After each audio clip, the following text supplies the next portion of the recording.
As a building under construction collapsed in New Orleans, onlookers ran for safety as what was supposed to be a 350-room hotel came crashing down. 3 people were killed, 30 injured in the early October collapse, but the building remains in ruins on the edge of New Orleans' French Quarter. And now, more than 3 months after the collapse, there are still 2 bodies trapped in the rubble, those of 63-year-old Jose Arreola and 36-year-old Quinion Wimberly.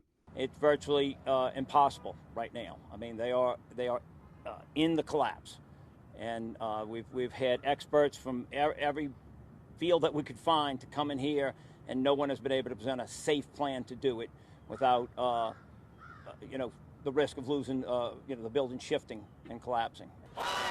Take your building down! Take it down! Public outcry reignited after a tarp that was supposed to be covering one of the remaining 2 bodies blew away in the wind, leaving part of a decomposing body exposed to the general public. The images hit social media, leading in part to protests over holding those responsible accountable.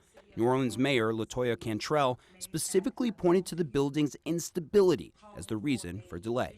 Putting more people at risk, I cannot live with that and will not support that. It's been a complicated cleanup from the start. At one point, involving strategic explosions to topple cranes officials feared could cause more damage. According to the city, implosion in mid-March is now the next step for what's left of the building, and recovering the remains would be the next step afterward. It's a plan that, according to Cantrell, was agreed to by the victims' families. And by that March timeline, it'll be more than a third of a year that the 2 construction workers have been buried under the rubble. Meanwhile, the New Orleans Workers Center for Racial Justice is calling for accountability and action for the victims of the collapse. Among their demands are public hearings and new regulations. Omar Jimenez, CNN, Atlanta.